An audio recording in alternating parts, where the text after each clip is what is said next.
소중한 우리 가족의 건강을 함께 고민하는 6070 먹고 걷고 채널입니다. 채널에 오신 것을 환영합니다. 자, 오늘은 아주 충격적인 이야기로 시작해 볼게요. 혹시 이런 경험 있으세요? 저녁에 소파에 앉아 쉬고 있는데 갑자기 발끝부터 오금까지 찌릿찌릿하게 저려오는 느낌. 발이 차가워서 양말 두 켤레를 겹쳐 신어도 도무지 따뜻해지지 않는 그 답답함. 밤에 누우면 발이 얼음장처럼 시린데 정작 낮에는 다리가 무겁고 뻑뻑한 느낌. 당신도 이런 증상 한 번이라도 경험해 본 적 있나요? 많은 분들이 이걸 그냥 나이 들면 당연한 거지라고 생각하고 넘어갑니다. 그런데 충격적인 부분은 이거예요. 이건 단순히 나이 탓이 아니에요.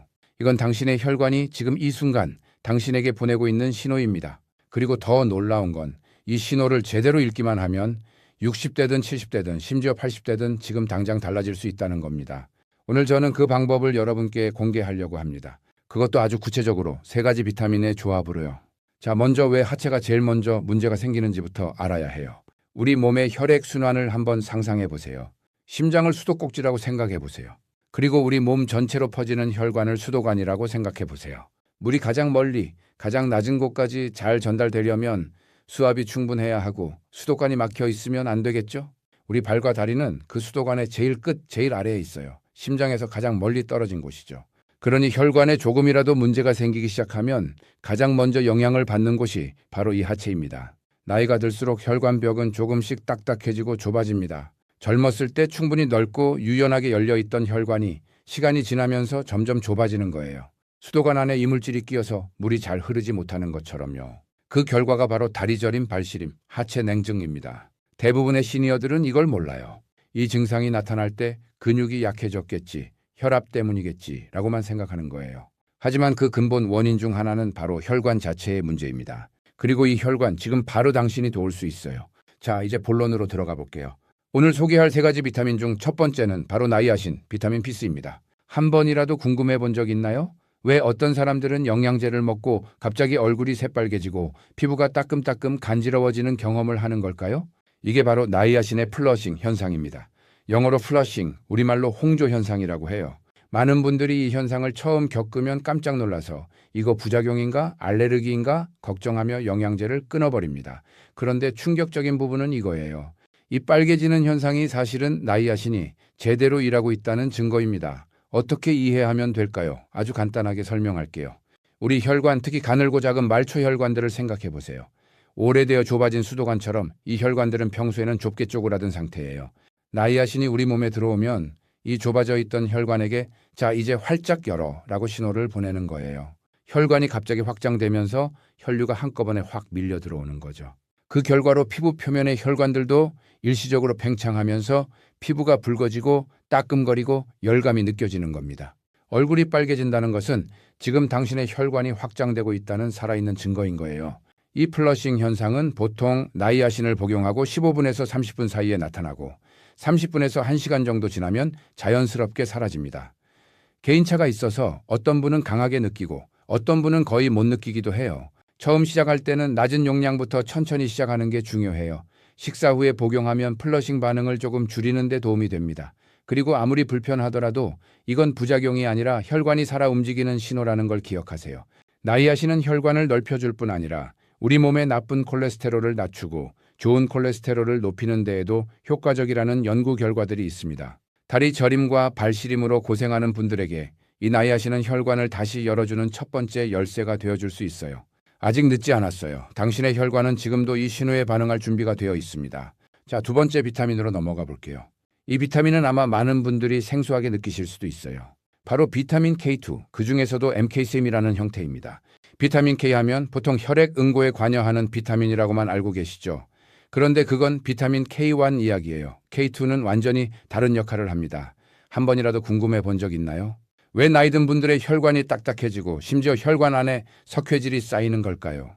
의학적으로 이걸 혈관 석회화라고 합니다. 혈관벽에 칼슘이 엉뚱하게 쌓이는 현상이에요. 우리 몸에 칼슘이 부족해서 생기는 게 아니에요.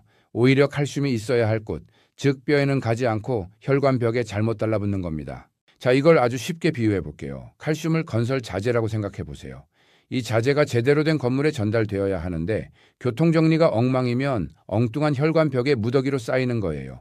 그 결과 혈관이 점점 딱딱해지고 좁아지고 탄력을 잃게 됩니다. 비타민 K는 바로 이 교통정리 역할을 해요. 칼슘이 혈관벽에 쌓이지 못하도록 막고 뼈로 올바르게 안내하는 칼슘 수문장 역할을 합니다. 충격적인 부분은 이거예요. 대부분의 시니어들은 칼슘 보충제를 먹으면서도 비타민 K2를 함께 챙기지 않아요. 그러면 칼슘이 오히려 혈관벽에 쌓이는 데 기여할 수도 있다는 연구 결과들이 있습니다. 즉, 열심히 칼슘을 먹었는데 혈관 건강에는 오히려 역효과가 날 수 있다는 거예요. 비타민 K2는 어디서 가져올 수 있을까요? 일본의 전통 발효식품인 나토에 가장 풍부하게 들어있어요. 하지만 나토를 매일 드시기가 어렵다면 K2 보충제로 챙기는 것도 좋은 방법입니다. 특히 나이아신으로 혈관을 활짝 열었다면 K2로 그 혈관이 딱딱해지지 않도록 지켜주는 게 중요해요. 두 비타민이 함께 작동할 때 혈관은 더 오래 건강하게 유지될 수 있습니다. 60대, 70대, 80대에도 혈관은 변화에 반응해요. 아직 늦지 않았습니다.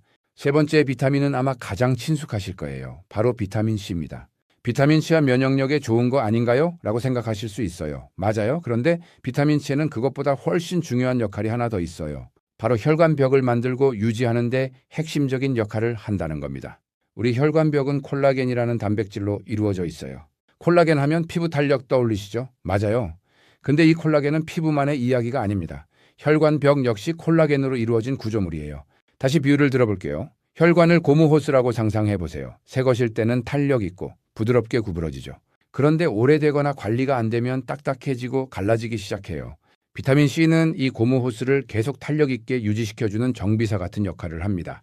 비타민 C가 부족하면 어떻게 될까요? 콜라겐 합성이 줄어들고 혈관벽이 약해지고 미세한 손상이 생기기 시작해요. 그 손상된 틈을 메우려고 몸에서는 또 다른 물질들을 쌓기 시작하는데 이게 결국 혈관 건강을 더 나쁘게 만드는 악순환으로 이어집니다. 충격적인 부분은 이거예요. 시니어가 될수록 우리 몸이 비타민 C를 흡수하고 활용하는 능력이 조금씩 떨어져요. 그러면서 자연스럽게 혈관 벽의 콜라겐도 점점 줄어드는 거예요. 젊었을 때 식사만으로 충분했던 비타민 C가 나이 들수록 더 적극적으로 챙겨야 하는 이유가 바로 여기에 있어요. 비타민 C가 풍부한 음식으로는 키위, 파프리카, 브로콜리, 딸기 같은 것들이 있어요. 이것들을 꾸준히 드시는 것도 좋고 보충제로 챙기는 것도 좋습니다. 단 한 번에 많은 양을 먹는 것보다는 하루 2번에서 3번 나눠서 드시는 게 흡수율이 더 좋아요. 비타민 C는 나이아신이 열어준 혈관을 그리고 K2가 지켜준 혈관벽을 더 튼튼하게 만들어주는 마지막 재료입니다. 세 가지가 함께 작동할 때 비로소 당신의 혈관은 진짜 변화를 맞이할 수 있어요. 자, 이제 세 가지 비타민을 각각 알아봤으니 이걸 어떻게 함께 챙기면 좋은지 정리해 볼게요. 나이아신, 비타민 K2, 비타민 C. 이 세 가지는 각자의 역할이 달라요. 나이아신은 혈관을 활짝 열어주고 K2는 혈관이 딱딱해지지 않게 지켜주고 비타민 C는 혈관벽 자체를 튼튼하게 만들어줍니다. 이 세 가지를 함께 챙기면 어떤 일이 일어날까요? 상상해 보세요. 오래된 수도관이 있어요. 나이아신이 그 수도관을 활짝 열어줍니다. K2가 수도관 안에 이물질이 쌓이지 않도록 막아줍니다. 그리고 비타민 C가 수도관 자체의 재질을 더 단단하고 탄력 있게 바꿔줍니다. 세 가지가 함께 작동할 때 당신의 하체 혈액순환은 비로소 진짜 변화를 시작할 수 있어요. 몇 가지 중요한 점을 말씀드릴게요. 나이아신은 처음에는 낮은 용량부터 시작하세요. 갑자기 높은 용량을 먹으면 플러싱 반응이 너무 강하게 느껴질 수 있거든요. 식사 직후에 드시는 것도 도움이 됩니다. K2 형태의 비타민 K2를 선택하세요. 시중에는 K1과 K2가 혼합된 제품들도 있는데 혈관 건강을 위해서는 MK7 형태의 K2인지 꼭 확인해 보세요. 비타민 C는 한 번의 고용량보다는 나눠 드시는 게 효과적이에요. 그리고 한 가지 꼭 말씀드리고 싶은 게 있어요. 이 비타민들은 약이 아닙니다. 만약 현재 혈압약이나 혈액 응고에 영향을 주는 약을 드시고 계신다면 새로운 영양제를 시작하기 전에 반드시 담당 의사와 상담해 보세요. 특히 K2는 혈액 응고 관련 약과 상호작용이 있을 수 있습니다. 자, 여기서 오늘의 가장 중요한 핵심을 말씀드릴게요. 지금까지 나이아신 K2 비타민 C에 대해서 이야기했어요. 그런데 이 모든 것보다 더 중요한 사실이 하나 있습니다. 충격적인 부분은 이거예요. 이 세 가지 비타민을 아무리 열심히 먹어도 한 가지를 함께 하지 않으면 그 효과가 절반도 나오지 않아요. 그게 뭔지 아세요? 바로 걷기입니다. 혈관이 아무리 열려도 혈액을 실제로 하체까지 보내주는 펌프는 결국 당신의 근육이에요. 특히 종아리 근육은 제2의 심장이라고 불려요. 심장이 위에서 혈액을 밀어내리면 종아리 근육이 수축과 이완을 반복하면서 그 혈액을 다시 위로 밀어 올려주거든요. 걷기를 하지 않으면 이 펌프가 작동하지 않아요. 비타민으로 혈관을 넓혀 놓아도 그 혈관 안에 혈액이 고여 있을 수밖에 없는 거예요. 마치 도로를 아무리 넓혀도 자동차가 달리지 않으면 의미가 없는 것처럼요. 하루에 10분, 20분 걷기. 이게 이 세 가지 비타민의 효과를 몇 배로 증폭시켜 줍니다. 그리고 여기서 가장 중요한 통찰이 있어요. 대부분의 시니어들은 나는 다리가 저리고 아파서 걷기가 힘들어 라고 생각하세요. 당연해요. 그래서 오늘 이 세 가지 비타민이 필요한 거예요. 비타민으로 혈관을 먼저 돌봐주면 걷는 것이 훨씬 편해집니다. 그리고 걷기를 시작하면 비타민의 효과가 훨씬 더 극대화됩니다. 비타민과 걷기, 이 둘은 서로를 살려주는 짝꿍입니다. 아직 늦지 않았어요. 오늘 당장 시작하셔도 됩니다. 당신의 혈관은, 당신의 근육은 60대도 70대도 80대도 지금 이 순간 당신의 신호를 기다리고 있습니다. 오늘 이야기 정리해 볼게요. 다리 저림과 시림발, 이건 나이 탓이 아니라 하체 혈관이 보내는 신호입니다. 그리고 그 혈관에 반응할 수 있는 세 가지 비타민이 있어요. 혈관을 열어주는 나이아신, 혈관이 굳지 않게 지켜주는 K2, 혈관벽을 튼튼하게 만들어주는 비타민 C. 이 세 가지를 걷기와 함께 꾸준히 챙겨보세요. 한 달, 두 달이 지나면서 조금씩 달라지는 당신의 하체를 느끼실 수 있을 거예요. 그리고 마지막으로 이것만 기억해 주세요. 나이아신을 먹고 얼굴이 빨개졌다면 그건 당신의 혈관이 살아 움직이고 있다는 증거입니다. 어려워하지 마세요. 그건 당신 몸이 보내는 가장 뜨거운 희망의 신호입니다. 여러분의 소중한 일상이 건강하시기를 바라며 오늘 영상은 여기서 마치겠습니다. 6070 먹고 걷고를 시청해 주셔서 감사합니다.